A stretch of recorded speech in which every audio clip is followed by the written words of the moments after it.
a lot of people don't have a clue about my background, who I am, or things that I've done in my life.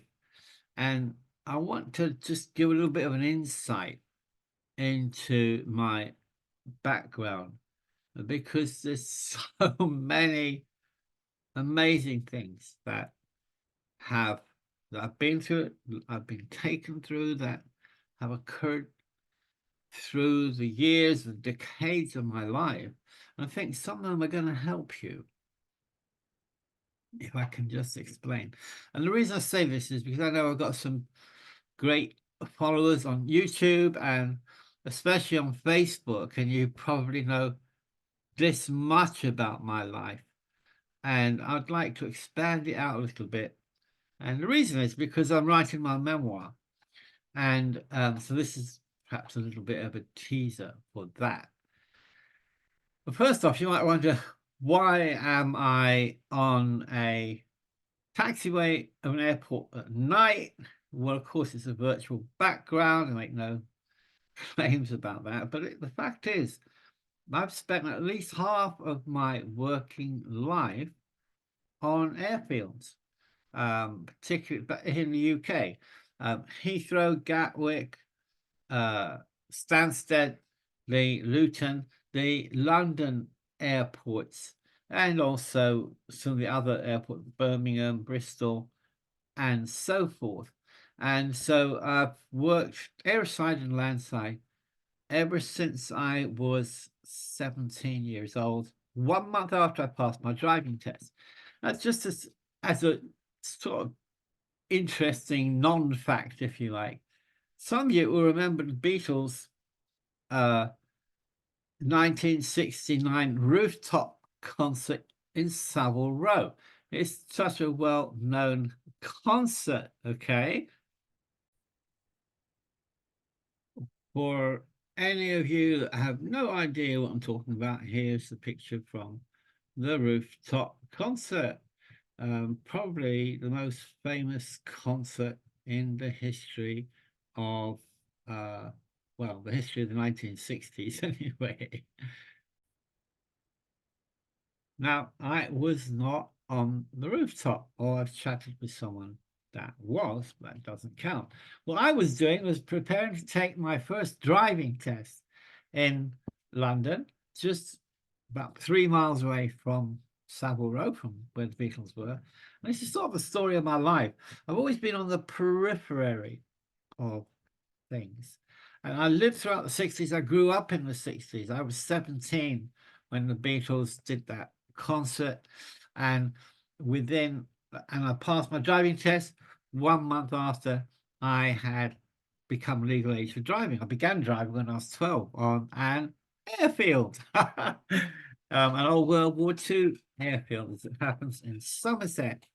So within 6 months, during a vacation job, I was working for a garage near where I lived that just happened to have on their roster of transit vans, because they were garage fixed things, but one of the main businesses, or the main business, was to hire out transit vans to pop groups. And so when I went in and saw the roster of groups, Humble Pie, The Move, a whole list of the London-based groups, and some of them had come down from Liverpool, but mostly the London-based groups, I was like blown away, could hardly believe my eyes. And within a few days, and remember, I've only passed my test 6 months, and I passed it on a 1 litre British car, right? An Austin 1100. And so, yeah, this is all I've ever driven, this little tiny car. Within 3 days, they have told me to drive this brand new twin wheel transit minibus up the M1 up to, I think it was Leicester, where one of the groups had broken down and they were all holed up in a motel after a gig.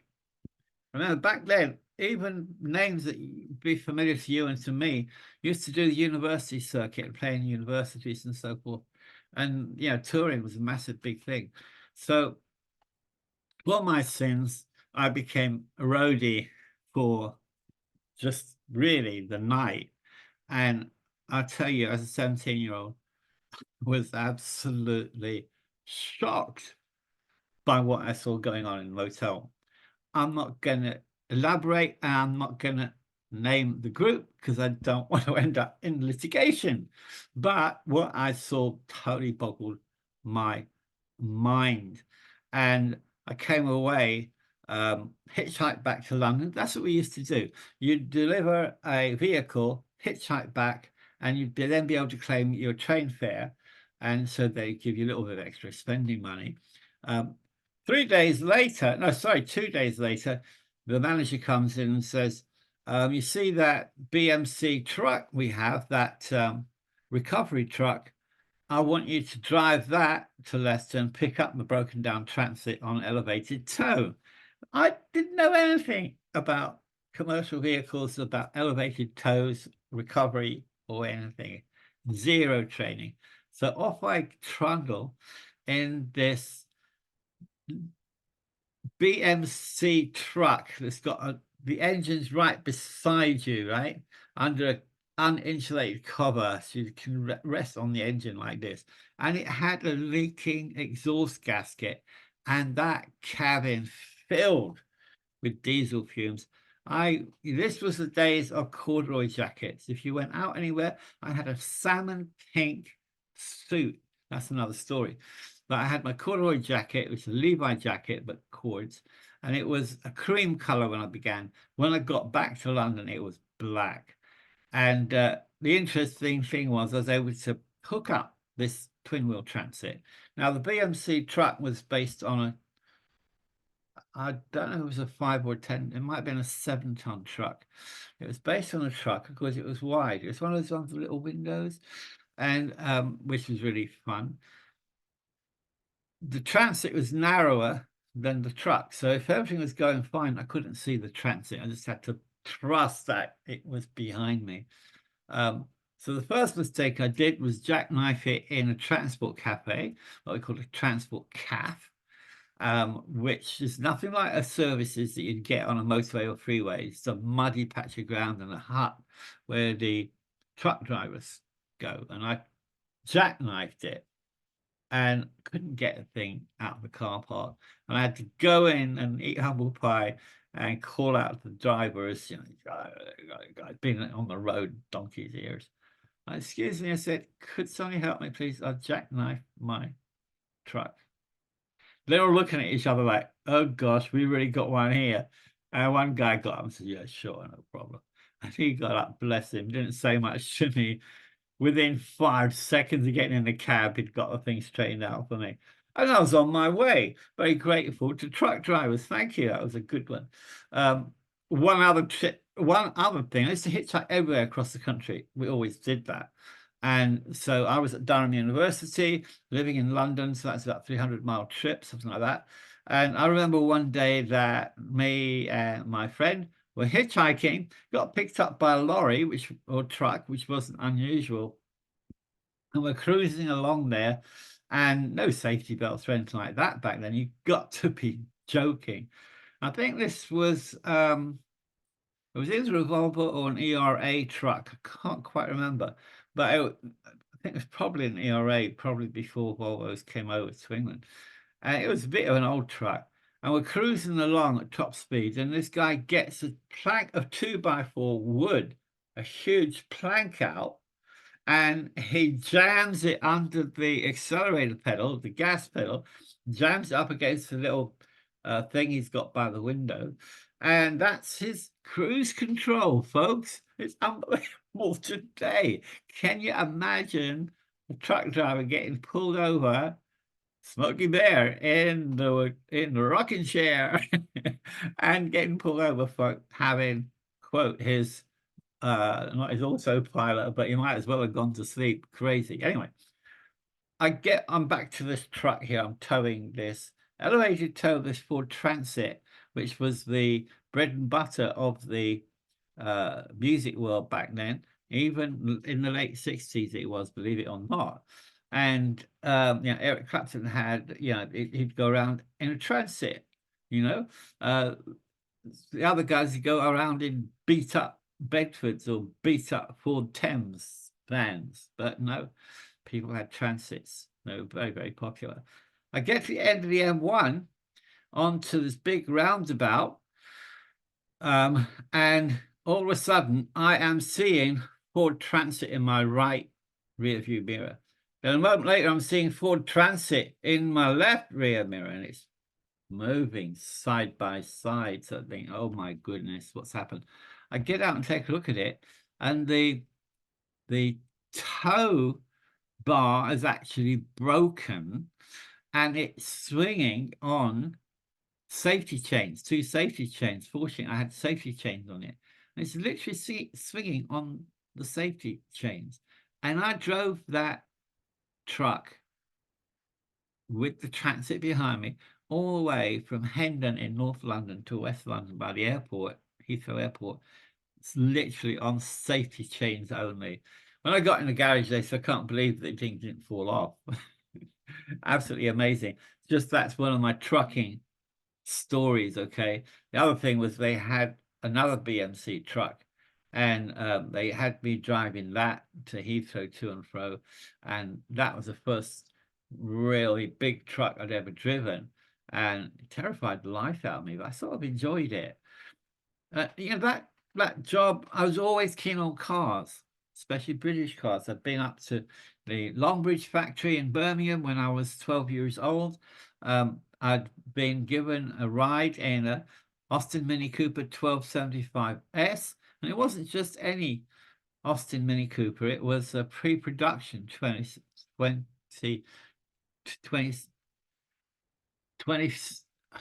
Cooper 1275S. I have to say it all one go, otherwise I get tripped over myself. This was the hot Cooper, and it was 1964, and it was a pre-production one, and which was great. He said, "Look, he's got no hubcaps." I said, "Oh, how comes that?" He said, "Because we're still waiting for the supplier to bring in supply of the new hubcaps for the wheels that were on the Cooper." That was pretty exciting, I tell you, for a 12-year-old. Absolutely incredible. So moving along, there I am. I'm driving for this company during the summer. These brand new cars, every one of them would be classics. I'm delivering them to the Heathrow Airport. Ford Zodiacs, you name it. I'm driving these cars over to deliver to Hertz, brand new or delivery mileage cars. I'm looking back on it 50 years. I go to car shows, and Austin Cambridges, Ford Zodiacs. I didn't drive any Jags. I've driven a Jag, but not back then. I've driven a Jag for Hertz, but not back then. All these cars that are so revered today, and I'm thinking they were almost like bread and butter to me back then. Incredible. Cut into a long story in the chase. I don't want to keep this too long. So that sort of gives you a little bit of flavor of how I got to be involved in both the car driving industry, never as a chauffeur, but also how I got enticed by the airport. When I was a kid growing up, all children wanted to be airline pilots. I didn't want to be an airline pilot. I wanted to be a missionary. And that reminds me of a story when our school, due to political shenanigans, got closed down by the government at the end of my 5th high school year. My friend, who I don't know if I can name him or not, he ended up being the head of social care for a very prominent London borough, and he's a very good friend of mine. I'm not going to name him. I'll call him Tim for the sake of this, all right? Bless him. And he and I were very upset about our school being closed, because it meant we wouldn't be able to go into the 6th form. We'd have to go to a different school for 6th form. And so we got up early one day. Now you got to remember, I was still kind of like involved in the church back then. I didn't quite know how I fitted into the church, and but I was still involved in the church, and because of my family, I had a great cousin who'd been a missionary in Australia and all over the place as a missionary, and he'd written 2 books about his exploits, and my father was missionary secretary for our church in West London. And so all these things were kind of like, this was part of me, like a lived out faith within the home, not just a Sunday. Yeah. So anyway, the reason I say that is because my friend Tim and I got up early on the last day of school. We were part of Christian Union. In fact, well, I'll tell you what happened after I tell you the story. We got up early in the morning, about 6 o'clock in the morning. We went to the school, and the authorities already painted out the name of the school on a notice board outside the school. So we repainted in blackboard paint the name of the school and said it's great.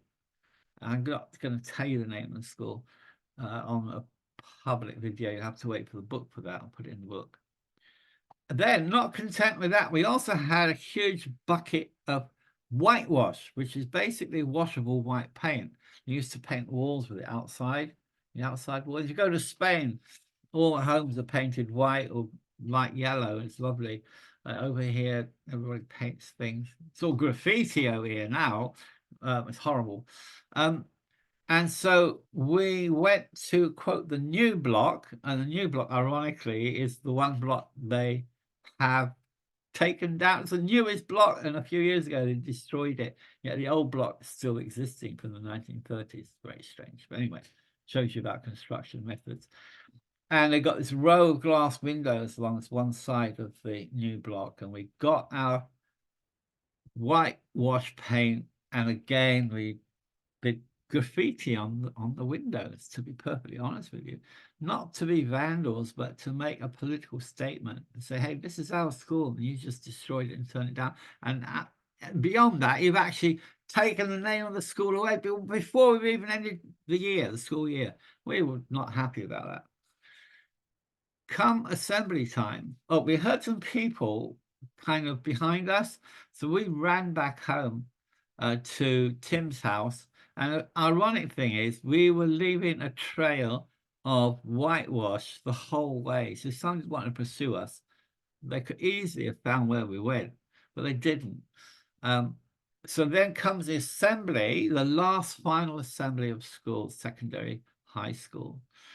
And the acting head teacher, because the head teacher had already been removed, they had an acting head teacher in place. Tim and I are on the platform because we're leading the entire school in prayer because of our position in the Christian Union.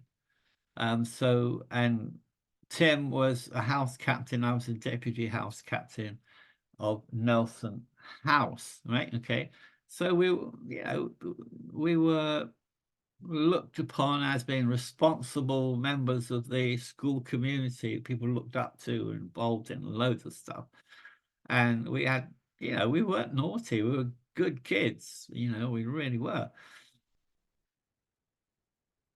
We finished our prayers, we're sitting on the platform, the head teacher gets up and says, well, we've already had to call the police in twice this morning, and I'm hoping the rest of the day goes a lot better than it has started out. And Tim and I, opposite sides of the platform, think, oh my gosh, don't say anything, don't look, just look like nothing's happened at all. What is going on? There's a police investigation, and we're right in the middle of it. And so the deputy head, the acting head said, if anybody has any information about what has happened this morning, the vandalism, then I want you to report to my office as soon as assembly's over. Assembly was finished. Tim and I, we got together in private and said, gosh, what are we going to do? We're right in the stew now.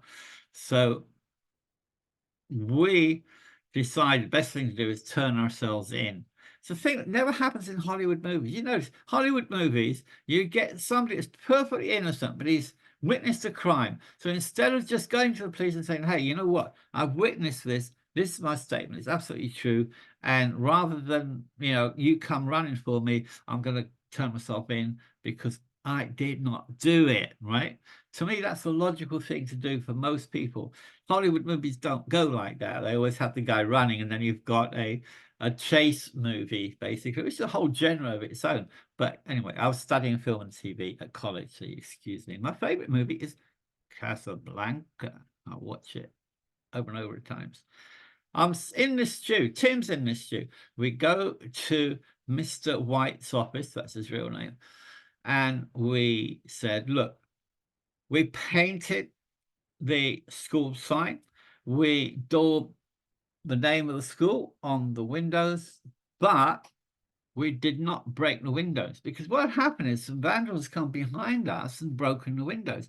That's probably why they never chased us, because they were too busy smashing windows. So we were not believed. And I remember Mr. White's reaction to this day. He looked at us, his face went red. He was quite a portly man, not old, but portly. And he looked at us, he said, there's not many times in my life that I've been speechless, but this is one of them.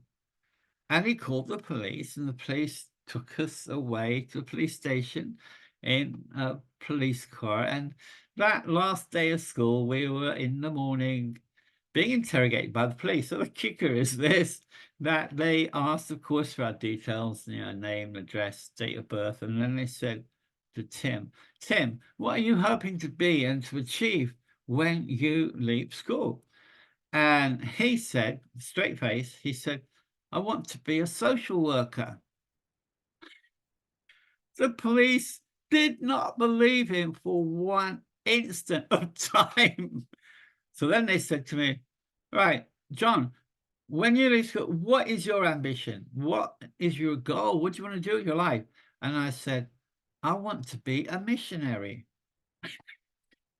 These policemen were completely floored. They said, hey, it's a serious allegation we're dealing with. We don't need your cheek. Tell us straight. We want to know, what do you want to do? What's your ambition? What are you focusing for? And we said, this is absolute truth. Tim wants to be a social worker. I want to be a missionary. They finally believed us and dropped us back up at the school. I don't know if we missed lunch or not. And everybody was, we were walking around school with tails behind our backs if it had tails. What we'd done backfired terribly. The very last, okay, so we're leaving school for the last time before we go to a different educational facility for our sixth form. So that's university, and that's university entrance. In America, that'll be first year of university. Over here, it'll be upper sixth form. And that's a different story. But so what happened was, right at the very end of the day, when everybody had left, our maths teacher came out, who we called Holy Woodley, because he was the head of Christian Union and was really a Bible-based guy, amazing guy. He took us to Billy Graham once, and in Earl's Court, London, and he loved people so very much. When one of our class members ended up pregnant as a 16-year-old, he said, look, he said, the care of you all individually and collectively is more important than me teaching you maths. He said, I'm going to make you a promise. If you allow us to talk about the issues in your life during class time, I will stay behind for as long as you need to make sure you get by your maths exams. Incredible teacher, beautiful, wonderful man of God. So thankful for him. So anyway, here's this holy guy who's really a Bible guy, man. I mean, he's really heavy into the Bible. It's like we weren't heavy into the Bible, but we were heavy into other stuff. We weren't heavy into the Bible. Heavy into the Beatles, Day Clock 5, the Monkees, Rolling Stones. Well, the girls were into the Monkees. We weren't. We were into the Beatles music, The girls would sit around at break time deciding whether it was John Paul, George or Ringo was the most attractive Beatle, you know. And I'm thinking, can't you guys see you got blokes in the room that are, you know, with that she's not even looking at. Come on, guys. You're never going to make it with the Beatles. So anyway, Holy Woodley came up to us in the corridor thinking, oh my gosh, what's he going to say? He's going to tell us, you evil children, what? Because all the staff have been against us all day. All the staff were saying, how could you do this? It's disgrace to the school. And we said, well, we just, you know, we don't like the school closing down.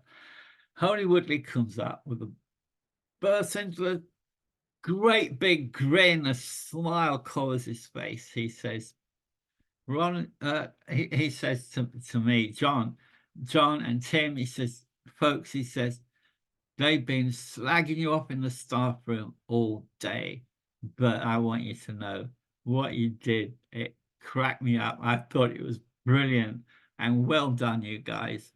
And that was the only praise we got from the strictest, in a way, the strictest member of staff, but a guy that had so much love and compassion. And it's thanks to people like Holy Woodley. I think of Barbara Ray Hamilton, who'd been a chaplain in World War II. Wonderful people. And I've got to give a shout out, and this is going to be a different story. When I ended up in America, my tutor in America, who turned my educational life around and didn't preach to me, but turned my life around by shaming me into doing good work. My education turned around, my life turned around, and I began to become what I told the police I wanted to be, and that is a missionary. And my entire life, I'm 72 now, my entire life has been dedicated to the missionary outreach of the gospel of Jesus Christ and how he's changed my life from a dirty, wretched, lost soul into someone who struggles to live a life exemplifying my Lord and Master Jesus Christ. I fail so much of the time. That's why I don't want to come on and say, you got to do this, you got to do that. No, you don't have to do anything. But it's great when we can share our stories together, listen non-judgmentally, and help one another in the journey of life, which we're all on. And so that's really my message for you today. I just wanted to give a little bit of a door in to my life. And that's it for today. Thank you so much for watching. I trust I'm not bored you absolutely to tears. This is John Ruppel. God bless you and thank you for being there with me here on YouTube, Facebook, whatever you are watching on.